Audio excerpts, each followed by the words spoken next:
Para algunos autores, la ejecución de sentencias se considera actos fuera de juicio o después de concluido el juicio. Igual que los incidentes se consideran actos paraprocesales.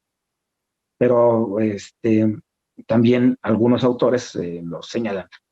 Yo hice mi recapitulación, digamos, estandarización de lo que yo he leído en los libros de teoría general del proceso y no incluí la ejecución, pero qué bueno y gracias por mencionarlo, porque de acuerdo con muchos autores, la ejecución es un acto fuera de juicio o después de concluir el juicio, ya no entra dentro del juicio, pero sí me parece que es muy importante también. Decía yo, algunos autores consideran que sí y otros que no.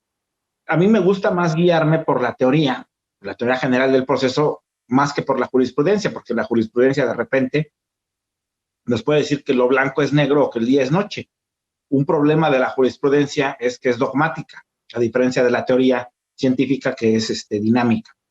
Entonces, no me gusta mucho, digamos, tomar la jurisprudencia como decir, esto es la verdad absoluta porque ya lo dijo la Corte, sino como un elemento de guía.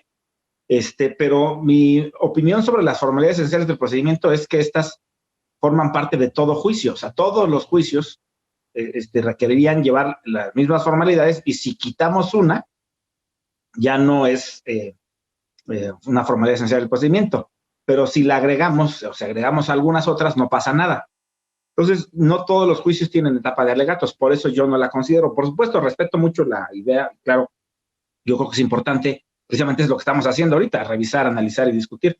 Y sí vamos a encontrar muchos autores que dicen que la etapa de alegatos es una formalidad esencial del procedimiento, pero yo lo que encuentro es que no todos los juicios la llevan y que sí se puede, si se suprime, el juicio sigue siendo juicio. Y si se le pone, como en el mercantil o con algunos que sí establecen esa formalidad, pues digamos, es una formalidad adicional, pero no esencial. Que aquí hay que distinguir formalidades esenciales del procedimiento, es que si quitas una, el procedimiento ya no es un juicio. En la materia penal, como en el procedimiento especial sancionador en materia electoral, se dividieron las formalidades esenciales o etapas del procedimiento en distintas instancias, supuestamente para evitar que haya una contaminación, digamos, una continuidad. Yo creo, en lo personal, creo que uno de los principios procesales es la continuidad. Pero bueno, pues aquí se han tomado este tipo de decisiones. Yo creo que si el que instruye es el mismo que resuelve, tiene mayores elementos, pero se dice, bueno, no, si lo dividimos, entonces ya no se contamina la resolución y ya los elementos se ven por sí mismos y no por la carga subjetiva, en fin. Pero es una realidad, así sucedió en el proceso penal, como sucedió en el ejemplo que yo les ponía del procedimiento especial sancionador en materia electoral. Ya una vez identificadas las formalidades esenciales del procedimiento, les pregunto, ¿podemos aplicar esas formalidades esenciales del procedimiento al juicio electoral? Son formalidades esenciales del procedimiento judicial, o jurisdiccional, para no dejar incompleta la frase. ¿Podemos aplicar las formalidades esenciales del procedimiento jurisdiccional a los juicios electorales?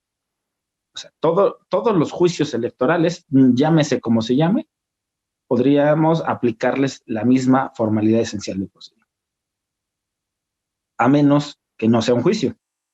O sea, no por el hecho de que haya alegatos en un juicio, no quiere decir que no se sigan las formalidades esenciales del procedimiento. Acuérdense, hay formalidades esenciales y formalidades adicionales.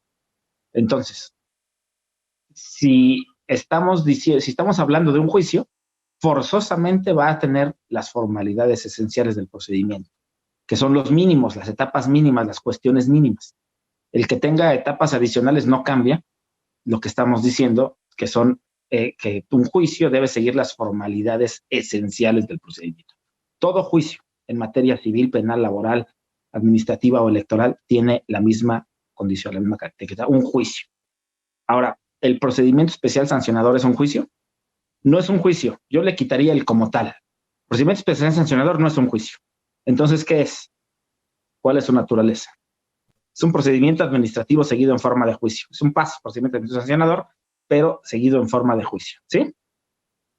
Entonces, el procedimiento especial sancionador debe seguir las formalidades esenciales del procedimiento jurisdiccional, sí, y de hecho la sigue.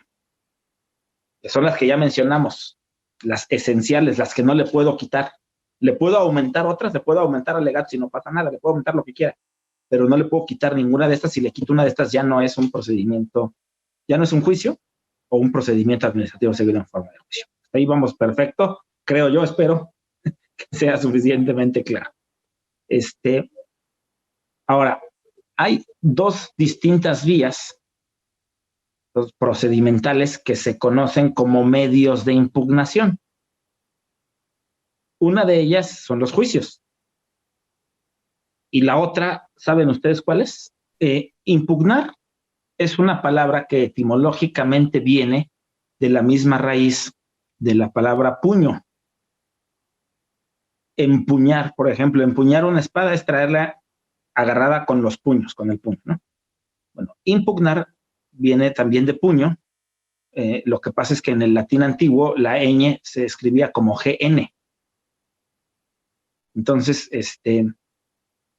todo lo que originalmente se escribía con la GN se convirtió en ñ, y pugno y puño tienen la misma etimología. Y pugnar, la palabra pugnar significa luchar por impulsar algo, mientras que la palabra impugnar significa etimológicamente reclamar algo con el puño cerrado.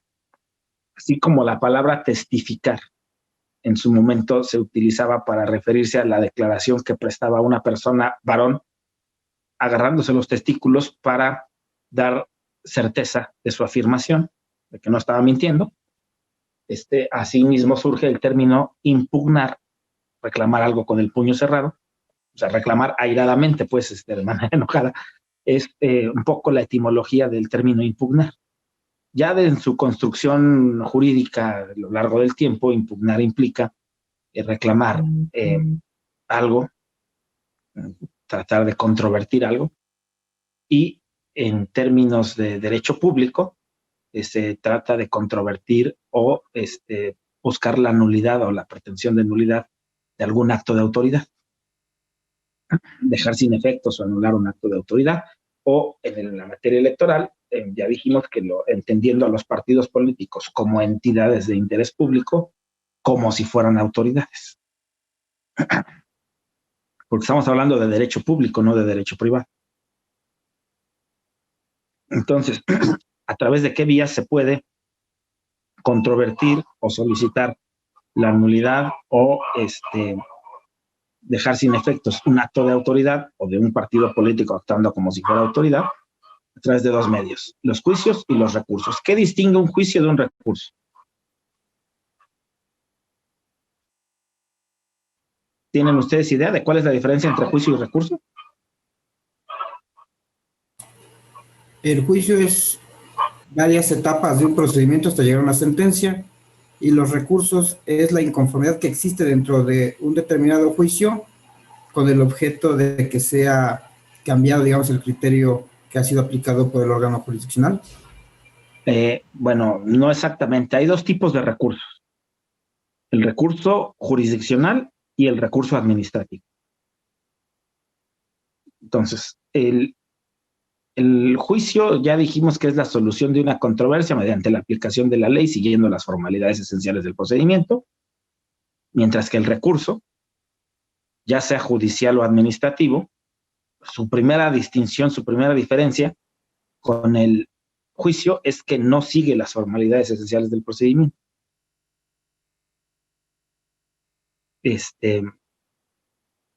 Pero hay determinados actos de autoridad que pueden ser impugnados indistintamente mediante un juicio o mediante un recurso. Por ejemplo, un acto administrativo, una multa,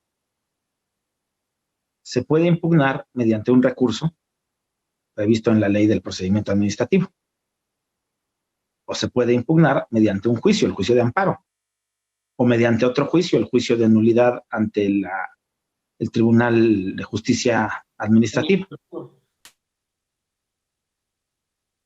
Entonces, ahí hablamos de un recurso administrativo. Una resolución intraprocesal en un juicio civil, por ejemplo, se puede interponer un recurso de apelación, ese es un recurso jurisdiccional. Si me explico, hay que distinguir el recurso administrativo del recurso jurisdiccional. O de revocación también, maestro. O de revocación. O en materia de amparo está el recurso de inconformidad, el recurso de queja y el recurso de revisión. El problema de los procesalistas, pues es que hay que aprender un montón de recursos para cada juicio, ¿no? Que en cada juicio se llama distinto, tiene plazos distintos para su interposición, pero un recurso es un recurso.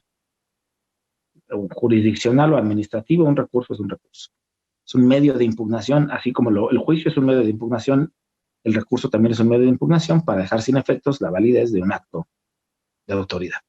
En este caso, porque estamos hablando de derecho público. La diferencia procesal entre un juicio y un recurso. ¿Es igual el procedimiento de un juicio y de un recurso? El recurso debe seguir las formalidades esenciales del procedimiento. No piensen solo los recursos que se interponen contra una sentencia o resolución del juez. El término recurso es mucho más amplio. Ya les puse un ejemplo. Puedo impugnar mediante un recurso de inconformidad una multa. Entonces utilicen mi ejemplo, no el suyo, porque ustedes están yendo el ejemplo del recurso contra sentencia. No, vean mi ejemplo. Pues mi ejemplo lo saca de ahí, de esa visión específica. El recurso se puede interponer contra diversos actos de autoridad, no solo contra sentencias. La palabra recurso implica etimológicamente regresar en el camino o curso andado. Entonces, una de sus características esenciales es que se trata de regresar sobre actos que ya han sido, que pueden ser jurisdiccionales o administrativos, que ya han sido parte de un procedimiento. ¿Qué es lo que se ventila en un juicio y qué se ventila en un recurso? Exactamente, los hechos controvertidos, los hechos generadores de la acción. Lo que se prueba en un juicio son los hechos, lo que se ventila, lo que se resuelve en un juicio son dos aspectos, los aspectos de hecho y los aspectos de derecho. Entonces, los hechos tienen que ser probados en el juicio, mientras que las cuestiones de derecho simplemente son cuestiones de criterio jurídico del órgano jurisdiccional. ¿Sí me explico? Tengo que probar que soy dueño de la casa y luego tengo que probar que tengo derecho que se me adjudique. Primero pruebo los hechos y luego el juez resuelve el derecho. Hay un principio que dice, tú dame los hechos y yo te doy el derecho, ¿no? En un recurso contra un acto específico, ¿qué tengo que probar? La existencia del acto ya está probada. ¿Sí me explico? Ahí está el acto que estoy impugnando. En un recurso lo que se ventilan son cuestiones de derecho, ya no cuestiones de hecho. El acto que se impugna aparece como probado, ahí está pues el acto, y el recurso, por eso el recurso administrativo muchas veces se interpone ante la propia autoridad que emite el acto, cosa que a mí me parece terrible, porque pues es muy difícil que la autoridad que emite el acto le interpongas un recurso y te diga, sí, mira, tienes razón, voy a cambiar mi acto. O sea, es muy difícil. O se interpone el recurso administrativo ante el superior jerárquico de quien emite el acto. Ahí ya es un poquito distinto. O se emite o se opone el recurso jurisdiccional ante el mismo juez o ante un juez superior, una instancia jurisdiccional superior, que resuelva en segunda instancia el procedimiento. Creo yo que la diferencia sustancial es que el juicio requiere probar cuestiones de hecho y de derecho, mientras que el recurso únicamente se centra en la determinación de cuestiones de derecho. ¿Qué opinan ustedes de eso? ¿Qué creen que sería una aproximación aceptable o les parece que no corresponde? El amparo en México se llama juicio de amparo. En España se llama recurso de amparo, por cierto. O sea, el nombre no nos va a resolver la duda. El amparo tiene dos procedimientos en nuestro país: amparo indirecto y amparo directo. El amparo directo tiene las formalidades esenciales del procedimiento, entre ellas la etapa probatoria, y tiene el carácter de un juicio. El amparo directo tiene las características de un recurso. No se ventilan cuestiones de hecho, sino de derecho, y por lo tanto no requiere una etapa probatoria. ¿Alguien ha ofrecido pruebas en el amparo directo? No requiere etapa probatoria. ¿Por qué no requiere etapa probatoria? Porque las cuestiones de hecho ya están probadas y solo se ventilan cuestiones de derecho. El amparo es un gran ejemplo para distinguir o diferenciar el juicio del recurso. Amparo directo, recurso; amparo indirecto, juicio. Claro, si ustedes no están familiarizados con esos procedimientos de amparo, no se preocupen. Pero sí podemos distinguir o diferenciar como medios de impugnación el juicio del recurso. En el juicio se ventilan cuestiones de hecho y de derecho. En el recurso, esencialmente, se controvierten los fundamentos del acto impugnado. Controvierten los fundamentos del acto impugnado. Usualmente, en el recurso, se utiliza el término agravio. El acto me causa agravio por esta razón. Usualmente el término para controvertir los fundamentos del acto impugnado es la figura del agravio.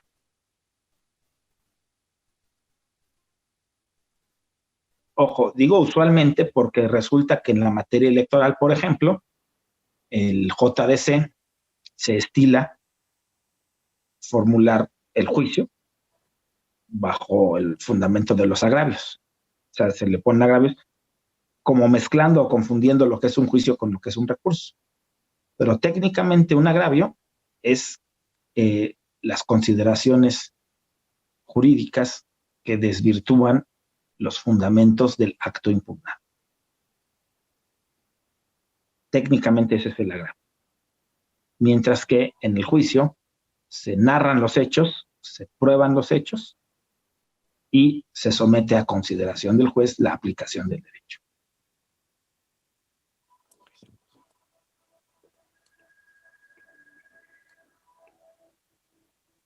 Entonces podemos distinguir juicio de recurso. ¿Sí tenemos elementos para distinguir un juicio de un recurso? Sí, sí, hay elementos. Sí. No están necesariamente en el nombre, ¿eh? El juicio de amparo se llama juicio de amparo, directo o indirecto, pero el juicio de amparo indirecto no es un juicio, técnicamente. ¿Qué se exponen en la demanda de amparo indirecto? En el amparo indirecto se tiene que probar la existencia del acto de autoridad. Por eso se ofrecen pruebas en el amparo. Mientras que en el amparo directo, el acto impugnado es una sentencia y no se tiene que probar, ya está la sentencia, sino controvertir sus fundamentos. Bueno, a mí me resulta útil, lo digo, si no están familiarizados con el procedimiento de amparo o los procedimientos de amparo, a lo mejor no les resulta tan clara la explicación, pero a mí me resulta muy útil porque el amparo directo y el indirecto son típicamente lo que distingue un juicio de un recurso. Y no es por el nombre, insisto.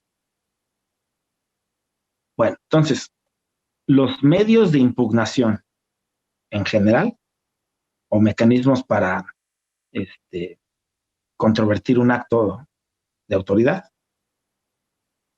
en materia electoral que incluya a los partidos políticos, pueden ser de dos tipos: juicio o recurso. ¿Cómo distinguimos un juicio de un recurso? Por su procedimiento. Si sigue o no las formalidades esenciales del procedimiento, si es juicio o recurso, no por el nombre. El nombre es indicativo, a lo mejor nos ayuda. El recurso de apelación y el recurso de reconsideración pues son recursos. Y el juicio de revisión constitucional electoral o el juicio para la protección de los derechos político-electorales de los ciudadanos son juicios. Si nos guiamos por el nombre, pretendidamente el procedimiento de unos debe ser distinto al procedimiento de otros. Si tienen el mismo procedimiento, pues aunque se llamen de una manera, puede ser otra cosa.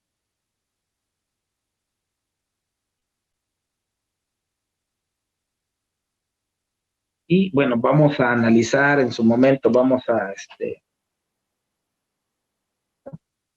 estudiar y detallar los medios de impugnación en materia electoral, que esa es la parte teórica de la asignatura, se llama medios de impugnación en materia electoral.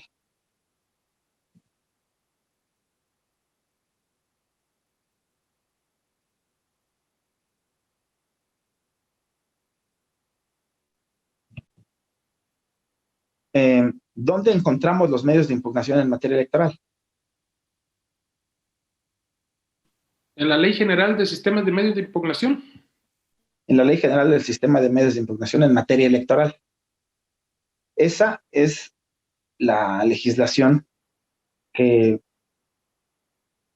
vamos a ocupar, que se va a necesitar el próximo viernes 19, me parece que nos toca nuevamente sesión. Que tengan ustedes a la mano la Ley General del Sistema de Medios de Impugnación en materia electoral. Yo ahorita, en este momento, quisiera referirme a algunos de los principios procesales que se siguen en la materia electoral para la solución de los medios de impugnación. Un asunto, pero en las materias de estricto derecho, como la electoral y todas las demás mencionadas, el juez no puede deducir pretensiones, agravios o causas que no hayan sido expresamente invocadas por las partes. Ahí más bien nos remite, compañera Beatriz, el artículo 23 que mencionas, a un asunto de cómo leer la demanda. Léela favorablemente, léela con buenos ojos la demanda. No se refiere a un sujeto específico que sea sujeto de tutela o protección. Y bueno, en la materia indígena sí, pero la materia indígena puede ser electoral, administrativa, familiar, o sea, el tema indígena, en cualquiera de sus aspectos, amerita una protección especial. Entonces, cuando ustedes me dicen con justa razón, en materia electoral, cuando se trata de elecciones por usos y costumbres de sistemas normativos, hay suplencia de la defensa de la queja, digamos, sí, o se vuelve una materia que no es de estricto derecho, sí, porque es indígena, es derecho indígena, mezclado con electoral. Pero la materia electoral es de estricto derecho. Y decía yo, si revisáramos el tema de los procedimientos o procesos de participación ciudadana, los procesos electivos, a mí me encantaría que algunos de ustedes teorizaran sobre la naturaleza de esos procesos. ¿Los procesos electivos son de estricto derecho o realmente sí se debe suplir la deficiencia de la queja en favor del ciudadano? Yo en mi oportunidad sostuve que en esos casos incluso debería haber, y se constituyó en el Tribunal Electoral de la Ciudad de México, una defensoría de derechos ciudadanos, porque los particulares que presentan en un proceso de participación ciudadana, por ejemplo, la elección de un comité ciudadano o el presupuesto participativo, presentan sus medios de impugnación, no saben hacerlo, no tienen conocimientos técnicos jurídicos para hacerlo y tampoco están obligados a hacerlo.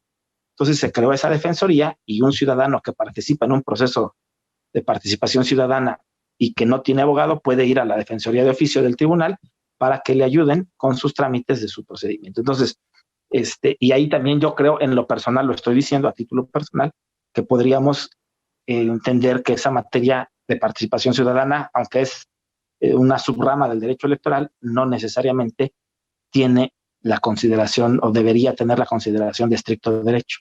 Yo creo que ahí hay que tener un criterio más flexible para el ciudadano. Es mi opinión, pueden ustedes, por supuesto, compartirla o no. Bueno, aquí yo veo dos cosas. Primero, cuando hablamos, y ojo, perdón que sea tan insistente, la materia electoral es una materia de estricto derecho. No podemos decir, es que los tribunales hacen, lo que hacen los tribunales puede o no estar dentro de su naturaleza, puede excederse, por supuesto, o sea, no podemos solamente llegar a una conclusión general a partir de particularidades, sino tenemos que utilizar las dos vías, de lo general a lo particular y en su caso de lo particular a lo general. Entonces, yo no me guiaría ni por lo que dice la jurisprudencia ni por lo que hacen los tribunales, sino por una construcción teórica general con pretensión de validez general que me permita entender el fenómeno. Entonces, Por supuesto, en esta exposición que estoy haciendo ya va implícita mi propia postura personal, que pueden ustedes o no compartir, en contra del activismo judicial. A mí me parece que muchas veces los tribunales, y sobre todo los tribunales electorales, se exceden demasiado en las facultades que tienen, lo que sí pueden hacer, y muchas veces hacen mucho más allá de lo que sí pueden hacer. Por eso no me parece, digamos, a mí útil o conveniente estudiarlo a partir de lo que hacen los tribunales, sino a partir, digamos, de un planteamiento teórico general. Entonces, yo digo, la materia de derecho electoral es estricto derecho, pero si se trata de la materia electoral aplicada a las condiciones de pueblos y comunidades indígenas, ahí se convierte en derecho electoral indígena, y el derecho indígena ya es de proteccionista de un grupo vulnerable, y por lo tanto adquiere una connotación distinta. Ahí se flexibiliza algo que es estricto. Bueno, en materia de violencia política de género en contra de la mujer, tenemos todo un sistema de regulación de normas para evitar la violencia en contra de las mujeres, la ley que establece el derecho de las mujeres a una vida libre de violencia, etcétera, y la protección de un grupo especial social en condiciones de desventaja histórica, que es la mujer, al igual que en el derecho indígena, altera o modifica o cambia el derecho electoral, pero aplicado a combatir la violencia política de género. Todas las normas proteccionistas se vuelven flexibles. Mientras no estemos hablando de normas proteccionistas de un grupo social, estamos hablando de lo estricto. Entonces, el derecho electoral indígena o el derecho electoral para proteger a la mujer, en mi opinión, son excepciones a la regla de estricto derecho. Y yo decía también el derecho electoral para los ciudadanos, ¿no? Para los procesos de participación ciudadana. Ahí estamos hablando de la protección específica de grupos en condiciones de desventaja. En esos casos es distinto. Para mí la regla es que el derecho electoral es de estricto derecho, porque no tiene como derecho, o sea, como fórmula de organización y regulación de las elecciones, no tiene la tendencia a la protección de un grupo vulnerable. Pero si voy a aplicar el derecho electoral a la materia indígena, si voy a aplicar el derecho electoral a la protección de la mujer, si voy a aplicar el derecho electoral a la protección de los derechos de participación ciudadana de los ciudadanos de a pie, por decirlo de alguna manera, entonces ahí cambia pues la naturaleza del derecho electoral que estoy aplicando a protección especial de ciertos grupos, que es distinto a lo que decía la compañera Beatriz Adriana sobre el artículo 23 de la Ley General del Sistema de Medios de Impugnación. Es otra cosa. Eso es otra cosa distinta. Entonces, a lo mejor ustedes me dicen, no, pues ya con todo lo que me dijiste, yo no creo que la materia electoral sea de estricto derecho. Está bien, me parece perfecto. Yo la veo así, incluso les decía como juzgador mi opinión, en el sentido desde el punto de vista teórico, como una materia de estricto derecho, significa que cuando hay una controversia electoral entre partidos políticos, candidatos o autoridades electorales, no se debe aplicar suplencia de la queja, no se puede suplir o fundar aquello que no fue expresado, solamente aquello que deriva de los propios argumentos planteados por las partes. Y que en ese mismo sentido, desde mi punto de vista, en la materia electoral no debería hacerse activismo judicial. Esa es mi opinión, insisto, muchos no la comparten. Incluso hay quien dice, bueno, pero cuando es para violencia política de género, sí hagamos activismo judicial. Bueno, está bien.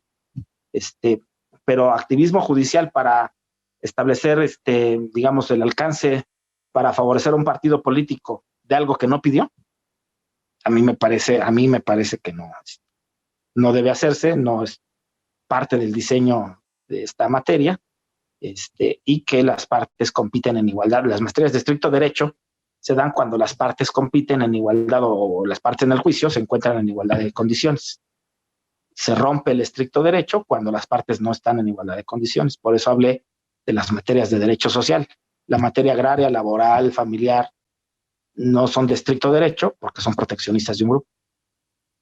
En la materia civil, fiscal, se entiende que las partes están en igualdad de condiciones, o en la materia electoral, incluso por eso insisto en considerarla y señalarla como una materia de estricto derecho. Por supuesto que a mí me encanta que estemos haciendo este debate porque entonces quiere decir que estamos retroalimentando las opiniones, y por supuesto de ninguna manera les voy a pedir que ustedes compartan mi opinión y mi punto de vista. Yo estoy razonando y fundando mi opinión, pero por supuesto que cada quien puede a su vez llegar a conclusiones distintas a partir de los mismos elementos de análisis que estamos tomando. ¿Algo más, alguna otra consideración al respecto? Fíjense, y solamente estábamos abordando el principio de igualdad procesal entre las partes. Tenemos muchos otros principios procesales que revisar.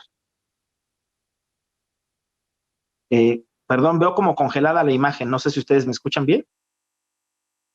Sí, lo escuchamos. Lo escuchamos. Escucha bien. Lo escuchamos bien. Muchas gracias. De repente los vi a todos congelados, pero ya ahora se activó. Bueno, entonces, ¿qué tan claro, poco claro, consideran ustedes que es el avance hasta este momento? De lo que avanzamos ayer hasta el punto en el que vamos el día de hoy, ¿consideran ustedes que sí ha sido suficientemente claro lo que estamos avanzando? Insisto, independientemente de que no tengamos todos que tener el mismo punto de vista de cada tema, sí me interesa mucho pues que ustedes consideren suficientemente explicado cada uno de ellos.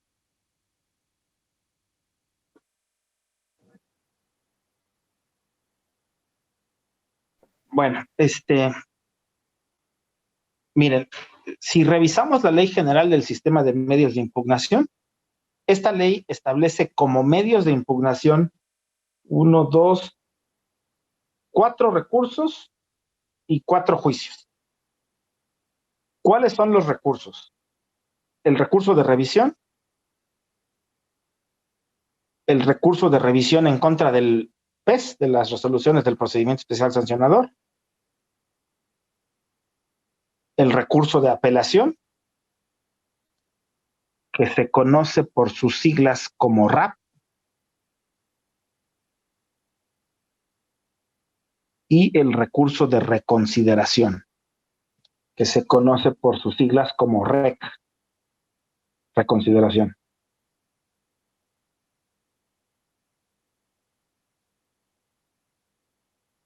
En cuanto a juicios, tenemos el juicio de inconformidad, conocido como JIN, J-I-N. El juicio para la protección de los derechos político-electorales de los ciudadanos, o JDC.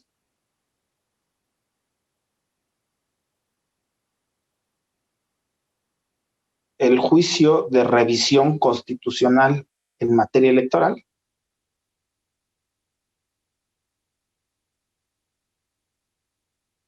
o JRC.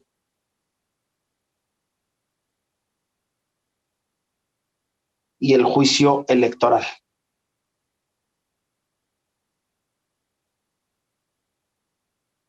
Que se conoce como GEL, por sus siglas.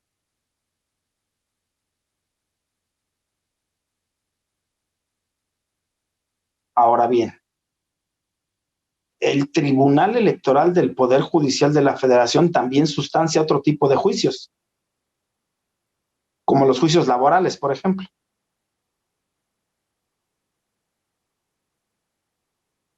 El tribunal resuelve los juicios laborales que se suscitan entre los trabajadores del Instituto Electoral contra el propio instituto, o los trabajadores del Tribunal Electoral contra el propio tribunal.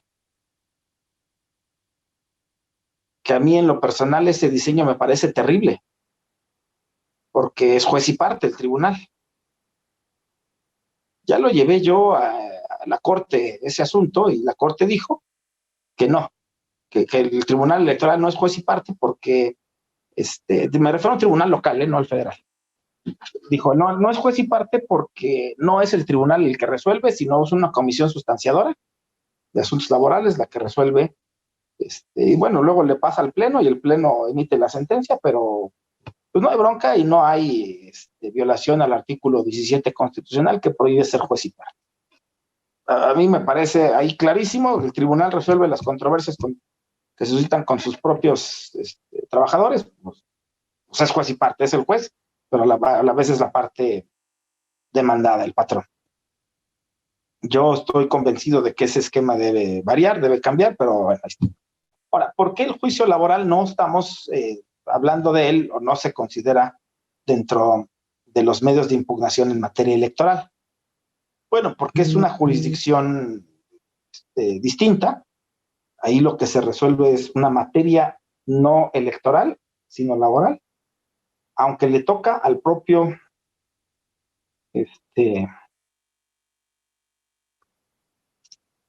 aunque le toca al propio tribunal resolver, pues no es un medio de impugnación en materia electoral, pero existen esos juicios laborales.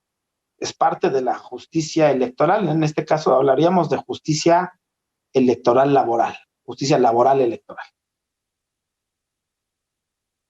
¿Por qué no se siguen los juicios laborales en las mismas instancias, Tribunal Federal de Conciliación y Arbitraje o aquellas que resuelven las controversias entre servidores públicos y órganos del Estado?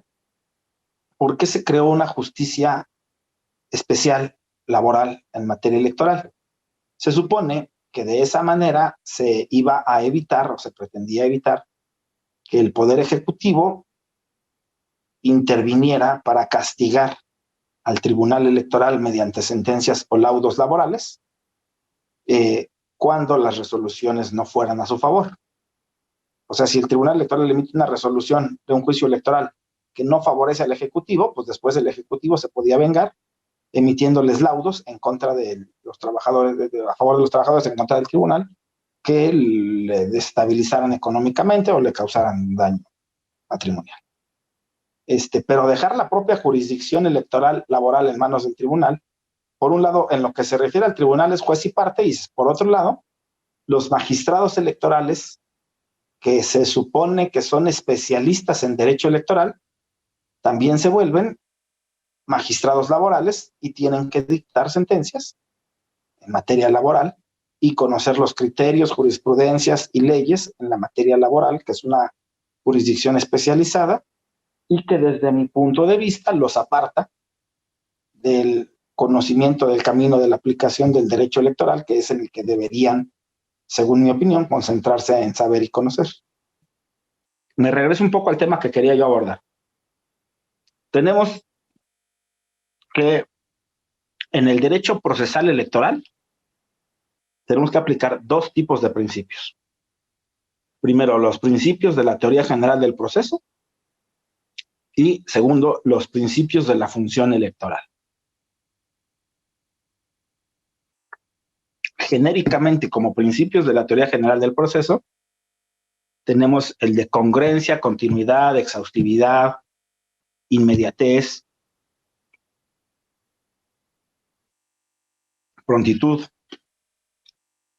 Son elementos de la teoría general del proceso. Todo órgano jurisdiccional debe seguir esos principios, ¿de acuerdo? Principios de la función electoral están en el artículo 41 constitucional. Objetividad, imparcialidad, independencia, transparencia, máxima publicidad, legalidad.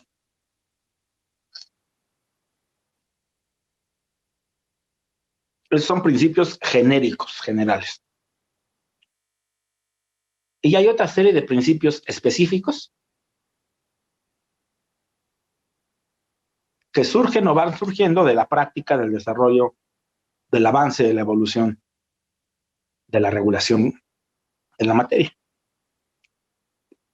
Por ejemplo, mencioné hace rato el principio de autodeterminación o de autoorganización de los partidos políticos.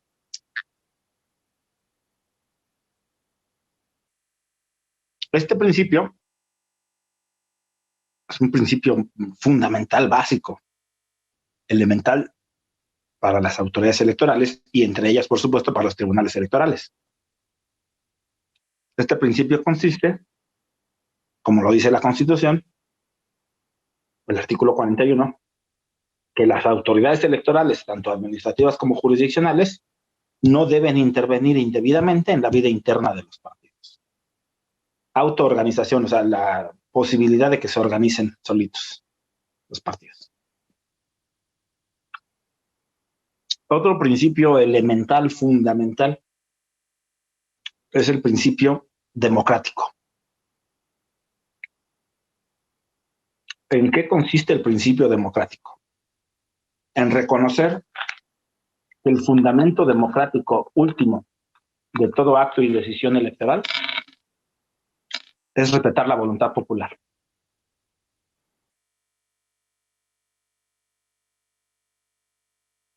Según el principio democrático, no se debe tomar ninguna decisión por parte de ninguna autoridad administrativa, jurisdiccional, de ningún tipo, que atente, vulnere, restrinja o vaya en contra de la voluntad popular. El respeto a la voluntad popular es fundamental.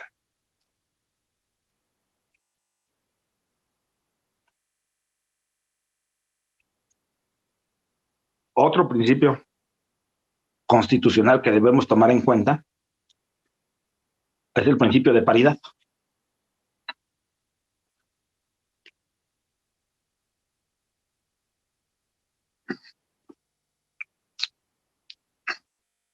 El principio de paridad es un principio constitucional. Está previsto en la Constitución, en el artículo 41.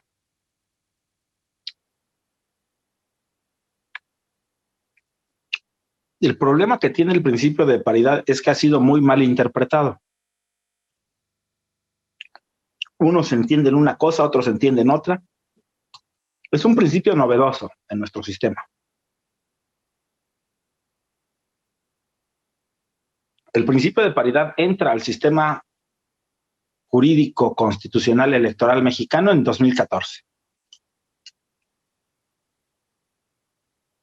Si bien no es nuestro tema, lo quiero mencionar brevemente porque nos ayuda a entender un poco la situación que sucede cuando el órgano jurisdiccional se enfrenta a la necesidad de emitir una resolución que armonice principios. ¿Qué pasa si hay un choque entre el principio democrático y el principio de paridad, o el principio de autoorganización de los partidos y el principio democrático? Que ya los ha habido, Ha habido casos en los que se tiene que armonizar en la práctica o el choque de uno o más de estos principios. Entonces, me voy a referir brevemente al tema de paridad. Yo sé que ustedes deben llevar algunas otras asignaturas donde analicen con más profundidad este tema. Pero bueno, la paridad como principio constitucional, en mi opinión personal, supera las acciones afirmativas. Históricamente, antes de llegar a la paridad, se establecieron acciones afirmativas. Primero fue 70-30, luego 60-40. Y aritméticamente el siguiente paso pues es 50-50. El principio de paridad, en mi opinión, no beneficia a la mujer, beneficia a toda la sociedad, porque la dota de una representación paritaria en la participación política.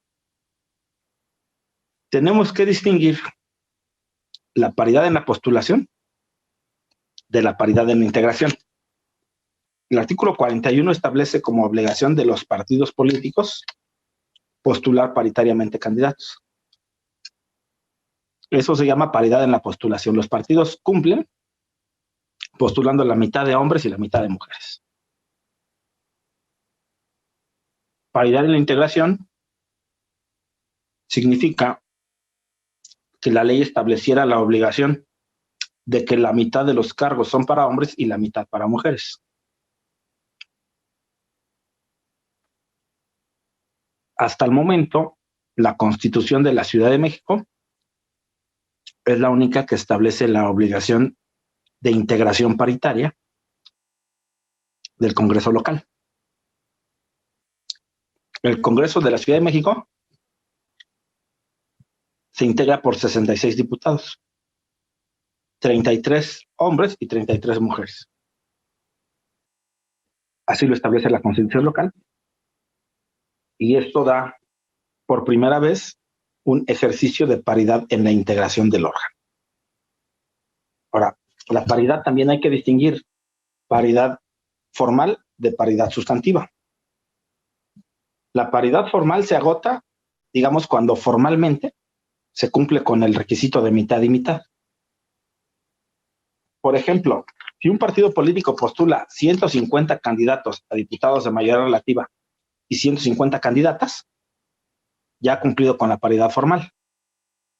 ¿En qué consiste la paridad sustantiva en la postulación? Si postulan a las mujeres, a las 150 mujeres en los distritos donde el partido sabe que va a perder y solamente ganan los 150 hombres, estamos agotando la paridad formal, pero no la sustantiva. La paridad sustantiva requiere que se tomen en cuenta las condiciones reales de ventaja y competitividad que puedan tener las mujeres para llegar a los cargos. En la elección de representación proporcional o plurinominal, si el partido político pone en su lista de 40 diputados plurinominales 20 hombres y 20 mujeres, diría, ya cumplí con la paridad formal. Pero si pone a las 20 mujeres al final de la lista y 20 hombres arriba, sustantivamente no hay paridad. Por eso se exige el intercalado de listas. Hombre, mujer, hombre, mujer, o mujer, hombre, mujer, hombre, para que en ese intercalado tengan oportunidad de acceder a los cargos hombres y mujeres. Esa es la paridad sustantiva. Estoy hablando de la postulación. Ahora me voy al caso del Congreso de la Ciudad de México, que tiene la única regla de paridad en la integración. Ya llegaron 33 hombres diputados y 33 mujeres. Pero resulta que los hombres tienen la coordinación de los grupos parlamentarios, los órganos de dirección, las comisiones más importantes, y las mujeres están relegadas a espacios donde no hay injerencia en la toma de decisiones de conducción del órgano legislativo. Ahí tenemos paridad formal en la integración del órgano, 33 hombres y 33 mujeres. Pero todavía no tenemos paridad sustantiva en la integración. En la medida en que las mujeres que acceden al cargo puedan formar parte de los órganos de toma de decisión y de deliberación más importantes del Congreso, habremos llegado a la paridad sustantiva en la integración. Y ya por último, solo creo que hay que distinguir paridad vertical de paridad horizontal. La paridad vertical se aplica cuando al interior de un órgano colegiado se distribuyen los cargos para hombres y mujeres. Por ejemplo, en una alcaldía de la Ciudad de México o en un ayuntamiento, la mitad de los integrantes son hombres y la mitad mujeres. Ahí estamos hablando de paridad vertical. El tema de paridad horizontal es más complicado, porque implica contar no solo un órgano, sino un conjunto de órganos. Particularmente se inició con el tema de los ayuntamientos. Quien preside un ayuntamiento es el presidente municipal. Entonces, en el estado de Morelos, el Tribunal Electoral emitió una sentencia, activismo judicial, y dijo, para hacer viable el principio de paridad, vamos a poner la mitad de alcaldes hombres, de presidentes municipales hombres y la mitad mujeres, del total de municipios del estado. Eso sería paridad horizontal. No está en las leyes, tampoco está en la jurisprudencia, pero sin embargo, por ejemplo, en la Constitución de la Ciudad de México se establece la paridad horizontal en la postulación. O sea, los partidos políticos tienen que dentro de las 16 demarcaciones de la ciudad, tienen que postular 8 hombres y 8 mujeres. Paridad horizontal en la postulación. Hace algunos meses, el Instituto Nacional Electoral, el INE, emitió un acuerdo para garantizar la paridad horizontal en las gubernaturas. Este año se eligen 15 gobernadores. Entonces dijo el INE, deben poner 7 candidatos de un género y 8 de otro, para que haya paridad horizontal en las gubernaturas. Yo creo que no se puede aplicar porque además cada gubernatura se rige por su legislación local. Cada una es una unidad distinta, geográfica. No podemos ver el conjunto de las 15 gubernaturas a elegir como una bolsa de un todo para obligar a que haya 7 de un género y 8 de otro, porque estamos viendo cargos unipersonales como si fueran colegiados. Bueno, eso es un tema de discusión. Ese acuerdo ya pasó, no fue impugnado, está firme, y los partidos políticos decidieron postular 7 hombres y 8 mujeres, y así será. Pero es un precedente que, desde mi punto de vista, extiende la paridad horizontal hacia espacios que no corresponde o no necesariamente se puede aplicar esta paridad horizontal. Bueno, entonces eso básicamente es el contenido del principio constitucional de paridad. Este principio constitucional de paridad puede entrar en choque con el principio democrático o con el principio de autodeterminación. Y sucede en muchos casos, y entonces el operador judicial, el juez, el tribunal electoral, tiene que elegir cómo resolver al caso concreto los problemas derivados del choque, conflicto o controversia entre principios. Para lo cual tiene estrategias argumentativas como lo es la ponderación. Con lo que yo no estoy de acuerdo en lo personal y me parece muy riesgoso es el activismo judicial, en el sentido de que los jueces quieran crear figuras que no están previstas por el legislador. Ese activismo es el que tuvo el INE al emitir ese acuerdo de paridad horizontal para las gubernaturas. Yo creo que es muy riesgoso porque los órganos electorales administrativos y jurisdiccionales no están dotados de la legitimidad democrática que sí tienen los legisladores. Yo creo que si el legislador no emitió esa resolución, no le tocaba al INE establecer la paridad horizontal en las gubernaturas. Es mi punto de vista, muchos no lo comparten. Hay mucha gente que está de acuerdo con el activismo judicial. Y bueno, estoy hablando de activismo judicial en el INE, que ni siquiera es un órgano jurisdiccional, pero es un órgano que está tomando un papel de activismo, un papel protagónico para regular distintos aspectos como la reelección o la paridad, cuya regulación originalmente le debe corresponder al Poder Legislativo. Pero, ¿qué opinan ustedes de esto, en términos generales, del activismo judicial o el activismo de instituciones como el INE en la materia electoral? Nosotros estamos hablando de medios de impugnación únicamente como aquellos que se llevan a cabo en el Tribunal Electoral del Poder Judicial de la Federación, por supuesto, ya dijimos, con excepción de los juicios laborales. Esos no entran en los medios de impugnación. Ahora, a mí me han preguntado reiteradamente si la facultad que tiene la Suprema Corte de Justicia de la Nación de resolver acciones de inconstitucionalidad en materia electoral, cuando se impugna una norma de carácter general, ya sea una ley, acuerdo, reglamento, decreto o lo que sea que entre bajo el concepto de norma de carácter general, en una acción de inconstitucionalidad, dicen, bueno, a ver, entonces la acción de inconstitucionalidad en materia electoral contra normas de carácter general también es un medio de impugnación electoral. Puede ser, o sea, podríamos considerar como parte de los medios de impugnación en materia electoral las acciones de inconstitucionalidad en materia electoral que las pueden promover cualquiera de los sujetos legitimados para promover una acción de inconstitucionalidad y también los partidos políticos que tienen una legitimación especial, específica, para impugnar normas de carácter general en materia electoral. No está en la Ley General del Sistema de Medios de Impugnación, pero ¿es o no es un medio de impugnación en materia electoral contra normas de carácter general electoral. En un sentido amplio sí lo es, en un sentido ampliado, pues la justicia electoral está en manos del Tribunal Electoral del Poder Judicial de la Federación y de los tribunales estatales electorales. Y los medios de impugnación que se siguen ante ellos son lo que constituyen el sistema de justicia electoral. La justicia electoral especializada de la Corte en materia de resolver controversias por leyes o normas generales electorales, esa justicia especial no está dentro del esquema de la justicia electoral, pero eventualmente puede constituir o considerarse un medio de impugnación específico contra normas de carácter general en materia electoral. Para evaluar el desempeño institucional, o sea, los resultados que brinda cada institución en su función pública, para evaluar el desempeño institucional recurrimos a herramientas de rediseño institucional.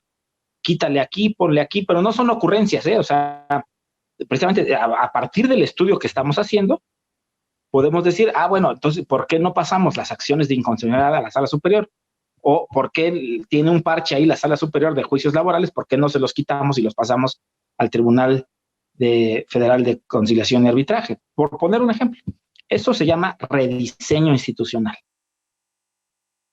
Muchas de sus tesis, no sé si ustedes se van a titular por tesis o de qué manera se van a titular, pero muchos de los trabajos de investigación que realizan los especialistas de la maestría en esta materia parten del planteamiento de un rediseño institucional. Yo, entre ayer y hoy, he dado muchas sugerencias de temas que me parece que pueden ser temas de tesis. Si alguno de ustedes va a hacer tesis para titularse, y si alguno de ustedes elige alguno de los temas que aquí hemos mencionado como tema de tesis, la verdad es que me dará mucho gusto saberlo, saber que ustedes pueden seguir esa línea, y con todo gusto, si a alguien le interesa mi apoyo académico para esos fines, pues por supuesto pueden contar conmigo.